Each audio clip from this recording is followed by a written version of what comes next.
كالعلو زللخو حساب ጉዳይ ትግራይ ኣብ ዞባዊ ቅልውላውን ኣብ ዝተዛብዐ ዓለማዊ ስርዓትን ወይ ተዛብዐ ዓለማዊ ስርዓት ኣልቦነት ማለት እዩ ተተሓሓዘ ስለ ዝኾነ እዩ ሓደ ሰንሰለት እዩ ማለት እዩ ኣብ ከባቢና ቅልውላው ኣሎ ዘይዛር ቅልውላው ብዓለም ደረጃ እውን ምዝባዕ ኣሎ ዲስራፕቲቭ ግሎባል ኦርደር ወይ ዲስኦርደር ዝበሃል ማለት እዩ ጉዳይ ትግራይ ከመይ እዩ ዝረአ ኣብዚ ብዛዕበየ ናይ ውሽጥና እኳ ትኾነ ትሽግር ማለት እዩ ብዙሕ ኣነ ናብቲ ናይ ቀርኒ ኣፍሪቃ ወይ ናብቲ ናይ ዓለም ብዙሕ ከተኩረ ኣይደልን እንቲ ግዜ ማለት እዩ ብዙሓት እውን ትፈልጥዎ ኢኹም ክውሰኽ ዝኽእል ነገር ምናልባት ኣግዚፍካ ዝረአ ነገር እንተልዩ ይኸውን ዝኽእል ተወሰነ ንዕኡ ተንኪፈ ናብቲ ናይ ትግራይ ጉዳይ ክኸይድ ማለት እዩ ኣብዚ ሕጂ ምናልባት እንታይ እየ ክገብር ዝደሊ ዳርጋ ከም ትግራዋይ ኮይነ ድየ ክጥምቶ ዚስ ማለት ድሕር ኢልካ ካብ ትግራዋይነት እውን ውፅእ ኢልካ ምርኣይ ዶ ይሓይሽ ከም መንበባይ ኩነታት ከም መንበባይ ኮይነ እንተዝሪኦ ዶ ይሓይሽ ዝብል ነገር እውን ይሓስብ ነይረ ማለት እዩ ሰበይ ተይልካ ሕማቕ ይኹን ፅቡቕ ዝገብሩ ናይ ትግራይ ናይ ፖለቲካ ሓይልታት ተጋሪኦም እንድሕር ኢልካ ዝተወሰነ ስምዒት ስለ ዝፈጥር ልክዕ ከምቲ ካልእ ቅልውላው ኣብ ዓለም ወይ ኣብ ኣፍሪቃ እንምዝነሉ ርትዓዊ ኮይንካ ነፃ ኮይንካ ንምርኣይስ ካብ ትግራዋይ ኮይንካ ካብኡ ቁሩብ ፍሕት ኢልካ ከምቲ ካልእ ቅልውላው ተንብበሉ መንገዲ ምንባብ ዶ ይሓይሽ ይኸውን እውን ይብል ማለት እዩ ብኡ ደረጃ እየ ክሪኦ ዝደሊ እዚ ብትግራይ የጋጢሙ ዘሎ ሰብ ካልእ እንተዘጋጥም ነይሩ ብኸመይ መልክዕ ምጠመትክዎ ናይ ሓይለ ኣሰላልፋ ድሌቶም ባህጎም እቶም ናይ ፖለቲካ ሓይልታት ወይ ወታደራዊ ሓይልታት ኣብቲ ከባቢ ዘለው ብኸመይ ክግለፅ ይከኣል እንታይ እዩ ስግኣቶም እንታይ እዩ ድሌቶም እንታይ እዩ ሻቅሎቶም ካብ ዝብል እንተዝረአ ብምንታይ እዮም ዝርእይዎ ከምኦም ኮንካ ምሕሳብ ዶ ይከኣል ይኸውን ካብ ዝብል እዩ ዝመፅእ ቀርኒ ኣፍሪቃ ኢለ ክጅምር ከለኹ ምናልባት ብብዙሕ መዳያዊ ቅልውላው ናይ ሕጋውነት ናይ ቅቡልነትን ናይ ሉዓላውነትን ዝሳቀ ዘሎ ከባቢ እዩ እዚ ንኩሎም መንግስታት ንኩሎም ከባቢታት ዝጥምት እዩ ስለዚ በቲ ሓደ ወገን ውሽጣዊ ፖለቲካ ቅልውላው ኣሎ ኣብ ልዕሊኡ ፍቲ ቅልውላው ድማ መስርሕ ምውጋድ ትካላውነት ኣሎ ትካላውነት እናለመሰ እናጠፍአ እዩ መፅኡ ዘሎ ኣብ መንግስታት ይኹን ኣብ ናይ ፖለቲካ ሓይልታት እዚ ብድሕሪኡ ከዓ ብዞባ ደረጃ በቲ ጂኦፖለቲካዊ ለውጥታት ወታደራውን ፖለቲካውን ቅልውላው ኣሎ ማለት እዩ እቲ ቅልውላው ብዙሕ እዩ ናብ ዓለም እውን ሰጊሩ ብዓለም ደረጃ እውን እዩ ካብዚ እንታይ እዩ ዝረአ ካብ ዝኾነ ግዜ ንላዕሊ ከባቢና ዝዞባና ሓደገኛ ኮይኑ እዩ ዘሎ ካብ ዝኾነ ግዜ ንላዕሊ ማለት እዩ ንምንታይ እዩ እዚ ሓደገኛ ኮይኑ እንታይ እዩ ዝተፈለየ ዝገብሮ እዚ ከባቢ እዚ ብጣዕሚ ዝተፈለየ እዩ እቲ ዝሓመቐ እዩ ብዓለም ብጣዕሚ እቲ ዘ ወርስት ኔይበርሁድ ዝበሃል ማለት እዩ ኣገላልፂ ብከምኡ ዶ ንሪኦ ነርና ብከምኡ ዶ ንሓስብ ነርና ኣብ ታሪክና ኣብ ናይ ዝሓለፈ ግዜ እዚ ሓደ ነገር እዩ ብከምኡ ስለ ዘይንሓስብ ከም ካልእ ከባቢ ከም ካልእ ህዝቢ ከም ካልእ ዓድታት ከም ካልእ ዞባ ስለ ንጥምቶ ብዙሓት ነገራት ከብልጡና ክኢሎም እዮም ማለት እዩ ብመጠኖም ብምልክዖም ክንሪኦም ስለ ዘይከኣልና ማለት እዩ ኣብዚ ከባቢ እዚ ጥራሕ እዩ ናብ ዲሞክራስያዊ ስግግር ዝበሃል መስርሕ ካብ ሰላም ናብ ኩናት ስግግር ዝልወጠሉ ኩነታት ሱዳን ክንወስድ ንኽእል ኢና ኢትዮጵያ ክንወስድ ንኽእል ኢና ማለት እዩ ኣብዚ ከባቢ ጥራሕ እዩ ካብ ኣፍሪቃ ብምሉእ ማለት እዩ ብምምንዛዕን ብወራርን ዝተመስረተ ሃገራት ጠጠው ኢለን ዘለዋ ስጋብ ሕጂ እናተንጋዳገዳ ማለት እዩ ሱዳንን ኢትዮጵያን ምውሰድ ይከኣል እዩ እዚ ከባቢ እዚ ሓያሉ ሕማቅ ክብረ ወሰናት ዝሰዓረ እዩ ብኣፍሪቃ ደረጃ ብሕመቕ ማለት እዩ ብቅልውላው ሪከርድ ዝሰበረ ከባቢ ብዙሕ ክበሃል ይከኣል እዩ ማለት እዩ ኣብ መንጎ መንግስታት ዝተገብረ ውግእ ካብ ኣፍሪቃ ኣብ ካልእ ኣፍሪቃ ዘየለ ሓሙሽተ ኣብ ከባቢና ማለት እዩ ብዙሕ እዩ ናብ 6 እውን ክፅጋዕ እዩ ማለት እዩ ዝነውሐ ዝበሃል ኩናት ኣብ ኣፍሪቃ 3 ትዝዓበየ ትዝነውሐ ኣብዚ ከባቢ እዚ እዩ ካብ ዝፀንሐ መንግስቲ ካብ ዝተፈልጠ መንግስቲ መንዚዑ ዝወፀ ተገንፂሉ ዝወፀ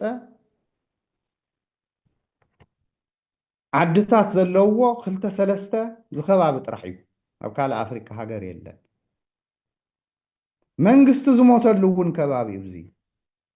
መንግስቲ ሞይቱ እውን መርድእ ዘይተነግረሉ ከባቢ እውን እዩ ዝኸባቢ እዚ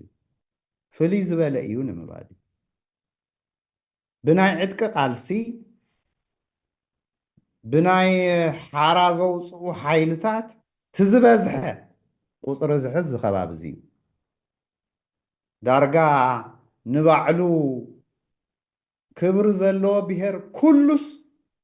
ዕጥቂ ዘልዓለሉ ከባቢ እዩ ዝተፈለየ ከባቢ እዩ ብከምኡ ዶ ንጥምቶ ነርና መራሕትና እንተስ ኢትዮጵያ ክመርሑ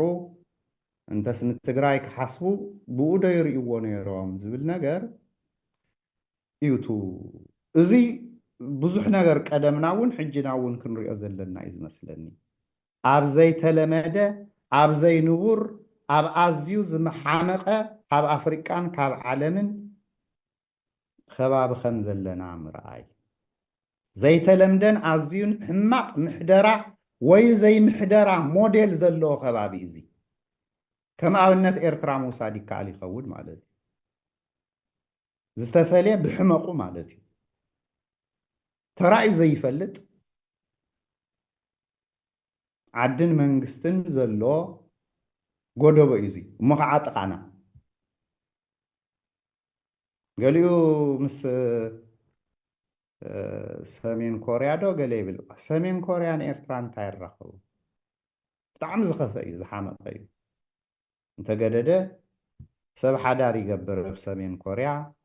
ወይ ይሓርስ ወይ ትምህርቲ ቤት ይኸይድ ዝተወሰነ ደረጃ ማለት እዩ ከምኡ የለን ኣብ ኤርትራ ተፈለየ ብሕመቕ ኣዝዩ ዝተፈለየ ትዝኸፍአ ሓይሊ ዘለዎ ከባቢ እዩ እሞ ከዓ ኩታ ገጠምና ዓነ ከም ካልእ ስቁኢልካ ናይ ዲሞክራሲ ወይ ፀረ ህዝቢ ጌርካ ዝረአ ክግብኦ ይነበረን ስትራቴጂካሊ ንዑ ደረጃ ማለት እዩ ሓደ ዓብዪ ጌጋ እውን እሱ እዩ ናይ ዶባት መግዛእቲ ብኮሎኒያል ቦርደርስ ማለት እዩ ዝተሓንፀፁ ዘይቅበል ከባቢ ዝናትና ከባቢ ጥራሕ እዩ ካብ ሙሉእ ኣፍሪቃ እንታይ ማለት እዩ ዶባት ረጊኦም ዘይቅፅልሉ ተቐባልነት ዘይብሎም ኣብ ናይ ዶባት መግዛእቲ ኣብ ናይ ሃገራት ወሰን ዝነበረ ምርድዳእ ዘይቅበል ከባቢ እዩ ንዑ ዲና ተዳሊና ከምኡ ዲና ንፈልጥ ነርና ካሊእ ጉዳይ ኮይኑ ካብኡ ሓሊፉ ተወዳደርትን ተጓናፅትን ናይ ህንፀት ሃገር ፕሮጀክታት ዘለዎ ከባቢ ሓደ ዓብዪ ሽግር ዘለዎ እቲ ዝዓበየ ከም ናይ ሱኒ ሪቮሉሽን ዝበሃል ናይ ምስልምና ሪቮሉሽን ኣብዚ ከባቢ ጥራሕ እዩ ተካይዱ እቲ ናይ ሸዓ ሪቮሉሽን ተካልእ ኣብ ኢራን እዩ ማለት እዩ ስለዚ እዚ ከባቢ እዚ ብብዙሕ መልክዑ ዝተፈለየ ሕማቅ ከባቢ ምዃኑ ምርኣይ ይከኣል እዩ ብዙሕ ነገር ክገልፅ ይኽእል እየ ግዜና ከይወስደልና ንምባል እዩ ናይ ጅሃድ ፓራሚሊተሪ ምሕደራ ዘለዎ ከባቢ እዩ ብዝተፈለየ መልክዑ እዚ ከባቢ እዚ ብብዙሕ መልክዑ ንግጭትን ንረፅምን ንኩናትን ንምምንዛዕን ንምጥፋእን ንምጥፍፋእን ዝተማቻቸወን ዲዛይን ዝተገብረን ከባቢ እዩ በዚ ኢና ክንሪኦ ዘለና ካብኡ ሓሊፉ ኣብ መንግስታት ስምምዕ የለን ቅልውላው ኣሎ ኣብተን ናይ መንግስታት መንነት ኣብ ናይ ብሔረ መንግስታት መንነት እውን ቅልውላውን ተጓናፅን እዩ ስለዚ ብዓብይኡ ኣብዚ ከባቢ እዚ እንታይ ኢለ ክድምድም ዝኽእል ግርጭትን ዓመፅን ኩናትን ኣቀዲሙ ዝተወሰነ እዩ ጠጠው ዝብል ኣይኮነን እዩ ናብ ትግራይ ክመፅእ ከለኹ ሰለስተ ነገራት ክርኢ ማለት እቲ ኣቀራርባይ ብምንታይ ክሕዞ ዝደሊ ወይ ክኸደሉ ዝደሊ ሰለስተ ሰንሰለታዊ ቀለበት ገይረ እየ ዝኸፍሎ ሓደ ኩናት ቅድሚ ኩናት ዎር ቢፎር ዘ ዎር እዩ ተተሓሓዘ እዩ እቲ ካልኣይ እቲ ዓብዪ ኩናት እዩ ድሕሪኡ ኩናት ድሕሪ ኩናት እዩ ዝተፈልየ ኩናት ድሕሪ ኩናት ቀፂል እዩ ዘሎ ስለዚ ዎር ቢፎር ዘ ዎር ዎር ኣፍተር ዘ ዎር ኢለ እየ ክሪኦ ዝኽእል ማለት እዩ ንሰለስቲኡ እንታይ ይመስል ነይሩ እንታይ እዩ ባህሪኡ እቶም ሓይልታት ከመይ እዮም ዝብል ንምርኣይ ክጥዕመና እቲ ቅድሚ ኩናት ዝነበረ ኩናት ንምሳሌ ብምንታይ እዩ ዝግለፅ ኢትዮጵያ ብዝነበረ ከበባ መንገድታት ብምዕፃው ተጋሩ ብምፍንቃል ናይ ዓመፅን ናይ ፅላኣት ዘረባታትን ብምግባር ባጀት ብምክልካል ብሚድያ ብፕሮፓጋንዳ እውን ያው ዲሂማናይዝ ምግባር ናይ ሰብኣውነት ምጉዳል ዘረባታት በዚ ዝግለፅ ነይሩ እምበር ትውግእ ነይሩ እዩ እቲ ሰብ ኩሉ ግዜ ናፍታ ናይ ሓይሊ ግጥም ጥራሕ ስለ ዝኸይድ እዩ እዚ ብኡ እዩ ኣብዚ እንታይ ንገብር ነርና ከመይ ንዕዘቦ ነርና እቲ መሪሕነት እንታይ ይገብር ነይሩ ንምርኣይ እውን ከጥምት ማለት እቲ ካልኣይ እቲ ኩናት እዩ ንምንታይ እቲ ኩናት መፅኡ ዝብል ቅድሚ ሕጂ እውን ብዙሕ ግዜ ገሊፀ እየ እቲ ኩናት ብወሳኒ መልክዑ ናይ ምውጋድ ኩናት እዩ ማለት ናይ ምጥፋእ ናይ ምድምሳስ ኩናት እዩ ብኢሊሚኔሽን አይዲዮሎጂ ኢሊሚኔሽኒስት አይዲዮሎጂ ዝተመስረተ እዩ ክንብል ንኽእል ኢና ከም ብሄር ምጥፋእ ከም ልሂቕ ምጥፋእ ከም ዓዲ ምጥፋእ ከም ናብራ እውን ምጥፋእ ማለት እዩ ትግራይ ማለት እዩ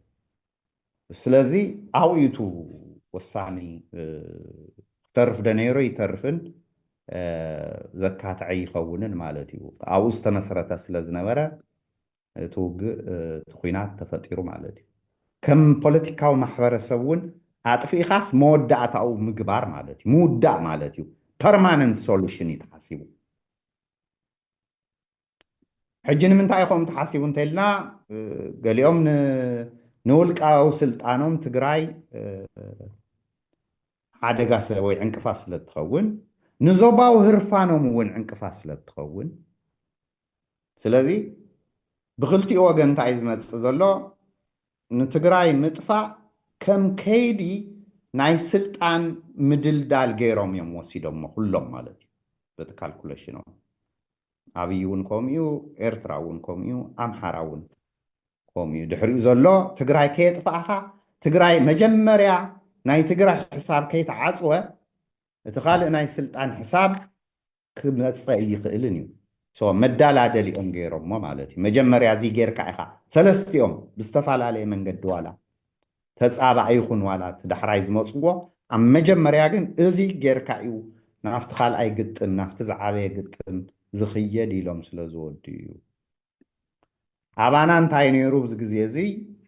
ቅድሚቱ ኩናት ቅድሚ ኩናት ጀሚሩ ትጋብቲ ኩናት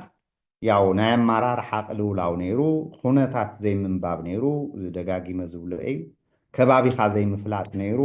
እቲ ከባቢኻ ዘይምፍላጥ ቀፂሉ እዩ ማለት እዩ መራሒ ዘይምህላው ነይሩ ውሽጣዊ ፍልልይ እንደገና ኣብ ልዕሊኡ ካብዚ ዝተበገሰ ኣብ ውልቃዊ ድሕንነትካ ምትኳር ነይሩ ኣብ ናይ ሕወሓት መራሕቲ ማለት እዩ ንዝኩሉ ሕመቕ ማለት እዩ እቲ ቅልውላው ኣብ ዝተቐየረ ኣህጉራውን ዞባውን ፀጥታዊ ኩነታት እዩ መፅዩ ሕወሓት ኢህወደግ ናብ ስልጣን ዝወፀ እቲ ዝሑል ኩናት ዝበሃል ኣብ መወዳእቱ እዩ ስለዚ ድሕሪ ዝሑል ኩናት እዩ ናብ ስልጣን መፅዩ ትድሕሪ ዝሑል ኩናት ዝበሃል እዋን ክውዳእ ከሎ ከዓ ካብ ስልጣን ወሪዱ ማለት እዩ እዚ ኩሉ ከንብብ እውን ዘይከኣለ እዩ ክንብል ንኽእል ኢና ስለዚ እቲ ዘባውን ኣህጉራውን ሃዋህው ክርድኦ ስለ ዘይከኣለ እዚ ብሓቂ ፍሉይ ዝገብሮ ነገር እዚ እዩ እቲ ዘይምርዳእ እቲ ዘይምንቃሕ ከዓ ዘገርም ነገር ቅድሚ ምምፅኡ ጥራሕ ኣይኮነን ምስ መፀ እውን ዘይምንቃሕ ድሕሪ ምምፅኡ እውን ዘይምንቃሕ ኣብቲ ዝተኸተልዎ ናይ ፖለቲካ ስትራተጂ ክንርኢ ከለና ማለት እዩ እቲ ሓደ ንምንታይ እዩ ከምኡ ተፈጢሩ ክንብል ከለና እቲ ስልጣን ካብ ኣዲስ ኣበባ ወይ ኣብ ኣዲስ ኣበባ ጌርካ ናይ መወዳእታን ነባርን ፍታሕን ጌርካ ምሕሳብ ኣብ ኢትዮጵያ ምፅራሕ እውን ንዑ ቢልካ ከም መፍትሒ ጌርካ ምርኣይ ናይ ኢትዮጵያን ናይ ኤርትራን ናይ ኢትዮጵያ ሓድነትን ናይ ኤርትራ ነፃነትን እውን ከምኡንኮ መፍትሒ ምርኣይ ብጣዕሚ ዘገርም እዩ ምስቲ ናይ ትግራይ ኢንተረስ ብጣዕሚ እዩ ዝፃባእ ማለት እዩ ንንሕድሕዶም ኣብ ኢትዮጵያ ንክትፀንሕ ኢትዮጵያ ሓንቲ ክትከውን ኣለዋ ኣብ ኢትዮጵያ ፀኒሕካ ሓድነት ሃገር ክትድግፍ ንናፅነት ኤርትራ እውን ክትከላኸል ብዝፈተንካ መጠን ክልቲኦም ንትግራይ ንምጥፋእ ኣብ ድልድል መርገፂ ትገብሮም ኣለካ ማለት እዩ ህሉ ኢኻ ትገብሮ ኢትዮጵያ እውን ሓደ ክትከውን ትደሊ ኢትዮጵያ ስልጣን ክትሕዝ ኤርትራ እውን ነፃ ኮይና ክትፀንሕ ትደሊ እዚ ብል ዝደለካ ቁፅሪ ክልቲኦም ደልዲሎም ንትግራይ ንኸጥፍኡ ትሕግዞም ኣለካ ማለት እዩ ግብኣት ኢኻ ትኮኖም ዘለካ ማለት እዩ ንሕድሕዱ ዝናደድ ነገር እዩ ማለት እዩ እቲ ካልእ ኣብቲ ኩናት ምድላው ዘይምህላው ዘርኢ እንታይ እዩ ኣብ ሓደ ሓደጋ ጥራሕ ዝተመስረተ እዩ ነይሩ እቲ ኣንፈት ማለት እዩ ኣብ ሓደ ኣንፈት ጥራሕ ያው ዝተመስረተ እዩ ማለት እዩ እዚ ኣብ ኢትዮጵያ ዘሎ ፖለቲካ እምነት ዝተተሓዘ እውን እዩ ማለት እዩ ሓደ ሓይሊ ኣሎ ነቲ ሓይልቲ ከምዚ ጌርና ናብኡ ክንከይድ ኢና ካብ ዝብል ከም ካልኦት ሴናርዮታት ብድሆታት ኣብ ግምት ኣይኣተውን ማለት እዩ እንታይ ኮይኑ እቲ ብልዕላይ ኣብ ልዕሊ ትግራይ ናይ ዓሌት ምጥፋእ ዝፈፀመ ናይ ሓይልታት ግንባር ቁሩብ ደፊኡ መፅዩ ብብዙሕ ዋጋ ትግራይ ተኸላኺላ ጠጠው ኣቢላቶ ማለት እዩ እንተገደደ ቼክ ተገይሮም ብዙሕ ጥፍኣት እውን ኣምፅኦም ማለት እዩ ድሕሪ እዚ ናበይ ይወስደና ኩናት ድሕሪ ኩናት ማለት እዩ ቀፃሊ ኩናት እንብሎ ድሕሪ ፕሪቶርያ ማለት እዩ ቀንዲ ትኩረተይ እውን ኣብዚአ ክገብር ኣብዚአ ከድህብ ዝደሊ ማለት እዩ ኣብዚ እንታይ ክፍጠር ዝኽእል ሓደ ናብቲ ዓለማዊ ኩነታት እኳ ከይደ ይክእልን እንታይ ክኸውን ዝኽእል ዘሎ እቲ ዓለማውን ዞባውን ሃዋህው እናተቐየረ መፂኡ እናዓመቐ መፂኡ ክልተ ሰለስተ ሓያላት ከምቶም ናይ ቀደም መንግስታት እናተራኸቡ መሬት ግዝኣት ሃፍቲ ሪሶርስ ናይ ዓለም ዝከፋፈልሉ ዓይነት ኣሰራርሓ እዩ ዝመፅእ ዘሎ ማለት እዩ እንታይ ማለት እዩ ዝሓየለ ይምንዝዕ እቲ ዘይመንዝዖን ዘይርከበሉን ቦታ ድማ ነቲ ቁርብ ዝሓየለ ይገድፈሉ ማለት እዩ ኣብ ቀርኒ ኣፍሪቃ እውን ከምኡ ይኸውን ማለት እዩ ዝጥሙቶ የለን ግደፍ ዝብሎ የለን ይገድፈሉ ኣብ ሕጊ ዝተመርኮሰ ዓለማዊ ፖሊስ እውን ዝበሃል የለን ከምቲ ናይ ቅድሚ ሕጂ ፅላል ዝበሃል ትካል የለን መንግስታዊ ወይ ልዕሊ መንግስቲ ዝኾነ ዝከላኸል ሓይሊ የለን ዓርሓ ዘይብሉ ዓለም ዓርሓ ዘይብሉ ከባቢ እዩ ማለት እዩ ዓርሓ ንምዃን ዘለካ ሃፍቲ ሰራዊት ገንዘብ ህዝቢ ተጠቂምካ ዓርሓ ንምዃን እዩ ነዚ እዩ ትግራይ ያው ዓቕምታትካ ጣሚርካ ንሓባራዊ ተልእኾ ንህላወ ዝኸውን ስሙር ግንባር ናይ ምፍጣርን ዘይምፍጣርን ፍልሊ ዝኸውን ማለት እዩ ስለዚ ክልቲኦም ቶም ኣብ ናይ ጥፍኣት ትግራይ ህልውንኦም ክሓስቡ ከለዉ ኤሊታት ትግራይ ከንታይ ይሓስቡ ብኣንጻሩ እዩ ስለዚ ኢትዮጵያ ንምሳሌ ንኤርትራ ከይወሓጠት ከባብያዊ ልዕልና ክረክበ ይክእልን እየ ኢላ እያ ትግምት ወይ ሕጂ ዘሎ መሪሕነት ኣብ ኢትዮጵያ ማለት እዩ ኤርትራ እውን ተዳኸመት ኢትዮጵያ ወይ ከም ድላየይ ዝገብራ ወይ ዝኾኑ ሓይልታት እናደገፍኩ ዘይርብሻ ኢትዮጵያ እንተሃልያ ኣነ እውን ኣይህሉን ኤርትራ እውን ነፃነታ ሒዛ ኣይትቕፅልን ዝብል እዩ ክልቲኦም ከም ናይ ባዕሎም ድሌት ኣብቲ ዞባ ንዕኦም ንምትእንጋድ ዝኽእል ወይ ከተዓርቕ ዝኽእል ድሌታቶም ማለት እዩ ትምሒር ባህጊ ከተዓርቕ ዝኽእል ዓለማዊ ኩነታት እውን የለን ብባህሪኦም እውን ከምኡ ክገብሩ እቲ ዞባ ንእሽቶ እዩ ብሓፂሩ ኢትዮጵያን ኤርትራን ንክልቲኦም ንእሽቶ እዩ ሓዲኡ ንሓዲኡ እንተስ ብሓይሊ እንተስ ሓይሊ ብዝተሓወሶ መስርሕ ናይ ዲፕሎማሲ ወይ ናይ ዕርቂ እቲ ሓደ ናይቲ ሓደ ልዕልና ክቕበል ተዘይክኢሉ ብዙሕ ዝቕየረ ኣይኮነን ንሱ ኢና ንሪኦ ዘለና ማለት እዩ ክልቲኦም ረለቫንት ክኾኑ ተደለይቲ ክኾኑ እዮም ዝደልዩ ዘለዉ ኣብቲ ከባቢ ናይቲ ሓደ ሪሶርስ ከይሓዝካ ይኸውን እቲ ናይ ኤርትራ እውን ፍሉጥ እዩ እቲ ናይ ኢትዮጵያ እውን ፍሉጥ እዩ ኣብዚ ንትግራይ ክልቲኦም ሽባ ናይ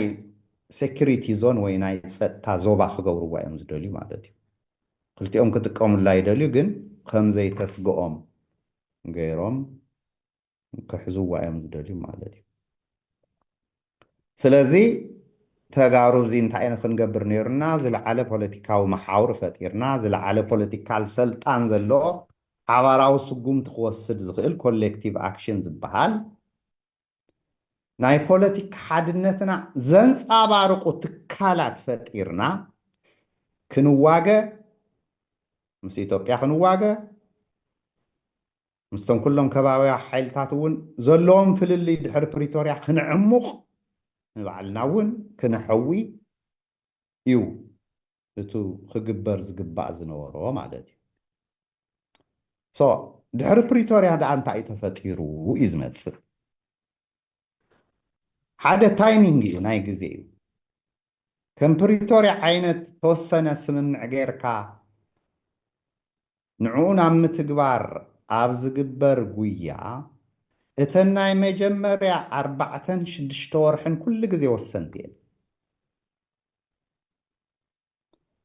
እተን 4-6 ወርሒ ንሕና ኣብ ምንታይ ኣጥፊእናየን እዩ ዝመፅእ ኣብ ዕኒኒ ኣብ ያው ምርጋሕ እዩ ተሓሊፉ ማለት እዩ ኣነ እተን 6 ወርሒ ተናይ መጀመርያ ከም ሎስት ኦፖርቹኒቲ ክሪአን ከለኹ ዳርጋ 60 ወርሒ እየን ትግራይ ማለት እዩ ካብ 5 ዓመት ንላዕሊ እየን ኣኽሲረናና ክበሃል ዝኽእል እዩ ዝመስለኒ ድሕሪኡ ኸ እንታይ ኮይኑ እዩ ድሕሪ ፕሪቶርያ እቲ ናይ ኣብይ ሓይሊ ያው ትግራይ ዝተዳኸመት እቲ ግዝያዊ መንግስቲ እውን ተጣይሹ እቲ ግዝያዊ መንግስቲ እውን ከም ዘሎ ብዙሕ ጠንካራ ንኸይኸውን ክሰርሕ ግቡእ እዩ ናይ ትግራይ መሬታት ንኸይምለሱ ብሕልፊ ምዕራብ ትግራይ ከዳናጉ ግቡእ እዩ ከም ስትራቴጂ እዩ ኣምሓራ እውን ዝመንዝዕዎ ሒዞም መንዚዖም ኣለዉ ማለት እዩ ኤርትራ እውን ዝመንዝዖ ሒዙ መንዚዑ ኮፍ ኢሉ ኣሎ ማለት እዩ እንታይ እዩ ነይሩ ቅድሚ ፕሪቶርያ ኣንጻር ትግራይ ከይተሓለሉ ዝሰርሑ ዝነበሩ ናይ ደገ ጎረባብቲ ናይ ዓለት ምፅናት ሓይልታት እዮም ነይሮም እዩ በዚ ዝበልክዎ ምክንያት ማለት እዩ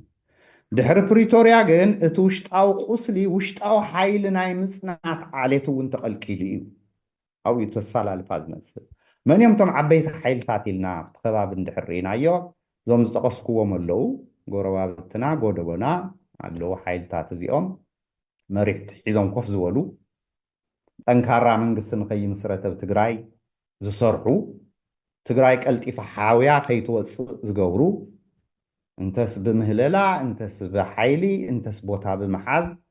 እንተስ ብፖለቲካ ማለት እዩ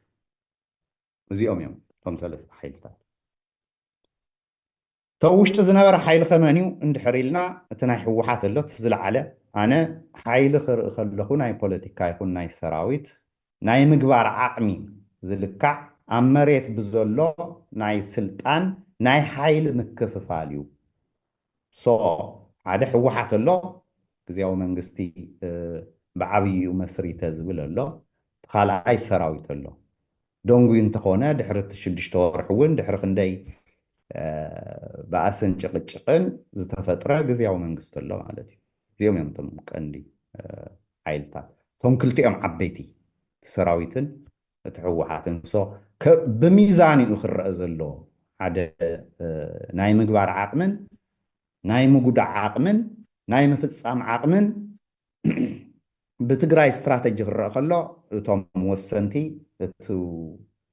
ሕወሓትን እቲ ሰራዊትን እዮም ማለት እዩ እቶም ሰለስተ ከዓ ናይ ደገ ኣለዉ እቲ ናይ ኣምሓራ ሓይሊ ኣሎ ተሓንፊፁ እዩ ፍርቃ ፍርቂ ምስ ብልፅግና እቲ ናይ ኣብይ ኣሎ ናይ ኢትዮጵያ እቲ ናይ ኤርትራ ኣሎ እዚኦም እዮም እቶም መዋዳድርቲ ማለት እዩ እዚኦም ድሕሪ ፕሪቶርያ እንታይ ዓይነት ኣሰላልፋ ነይርዎም ኢና ሕጂ ትወሳነ ዝኸውን ማለት እዩ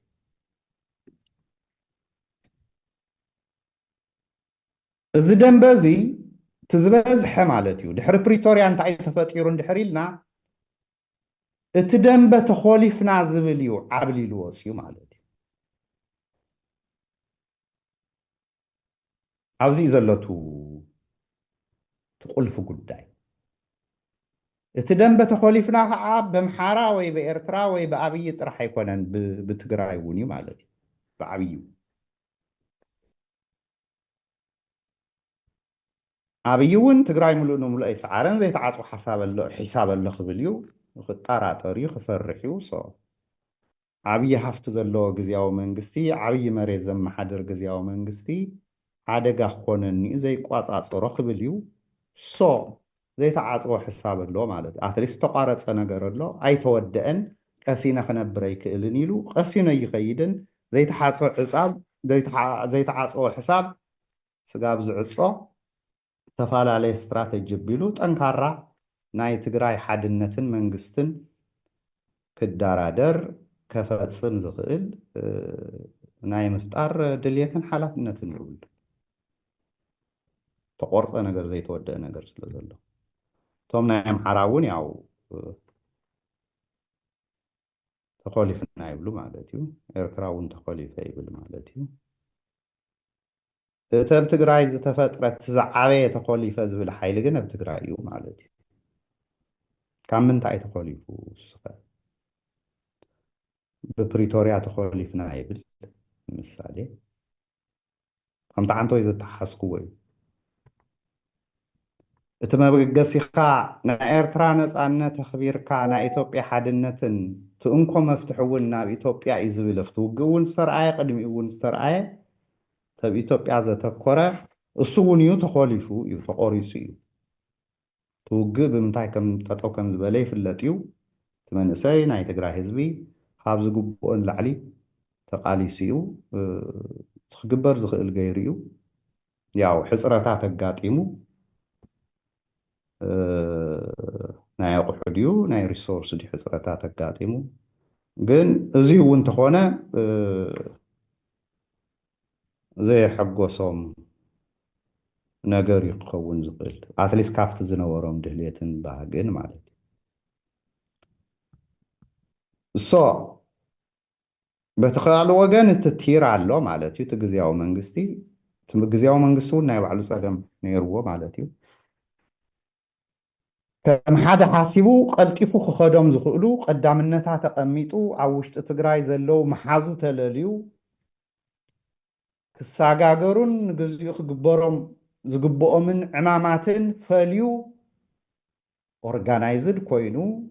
ብትልሚ ኮንሽስሊ ክኸደሉ ኣይከኣለን ማለት እዩ ውስንነቱ ምናልባት እዚ ኩሉ ገይሩኸ ጥንካሬ እንተዝህልዎ ትመሪሕነት ማለት እየ ናይቲ ግዜያዊ መንግስቲ ክንደይ ዝኣክል መንገዲ ክጓዓዝ ነይሩ ዝብል ያው ንሰማዓቲ ክገድፎ ማለት እዩ ምክንያቱም እቶም ዓበይቲ ሓይልታት እቲ ሰራዊትን ትሕወሓትን ስለ ዝኾነ ማለት እዩ ትሕወሓት ቤት ፅሕፈትን ድሕሪ እቲ ምክፍፋል ዝፈጠሮ ነገራት ከም ዘሎ ማለት እዩ ዓብዪ ሪሶርስ ዘሎ ሃፍቲ ዘሎ ትግራይ ሓደጋ እዩ እንድሕር ኢሉ ምሓራ ከምኡ እንድሕር ኢሎም ኤርትራ እውን ከምኡ እንድሕር ኢሉ ትግራይ ናብ ንቡር ክትምለስ የብላን እንዳውም ብዘይ ሕጋዊ ኢኮኖሚ ምስ ኤርትራ ብሰንሰለት ተኣሳሲራ ሰንሰን ክትብል ኣለዋ እንድሕር ኢሉ እንታይ እዩ ዝኸውን ዘሎ ማለት እዩ ድኻ ሃፍቲ ዘይብሉ ግዜያዊ መንግስቲ ምንም ክገብር ኣይኽእልን ማለት እዩ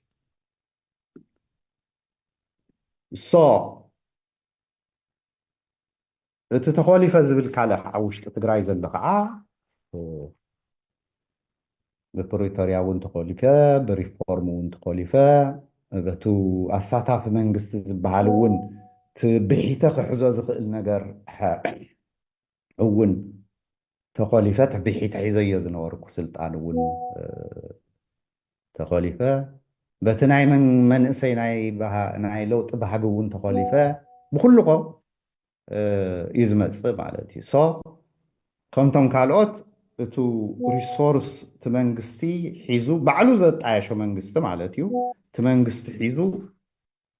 ክጣናኸር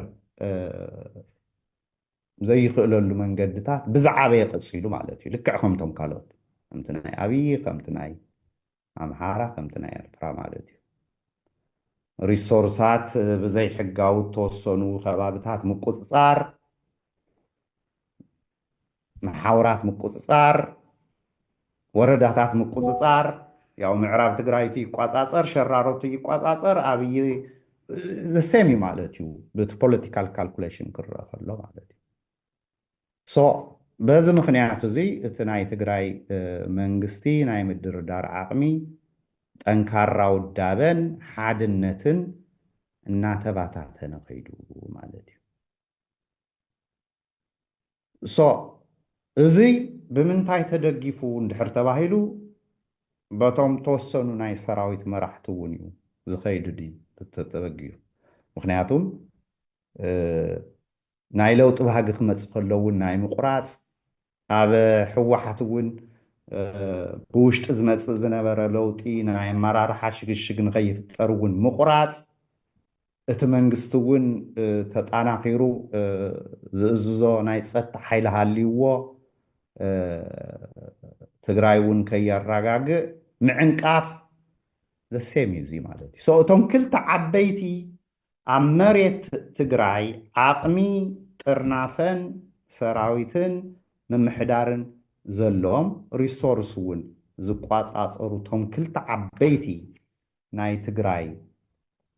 ሓይልታት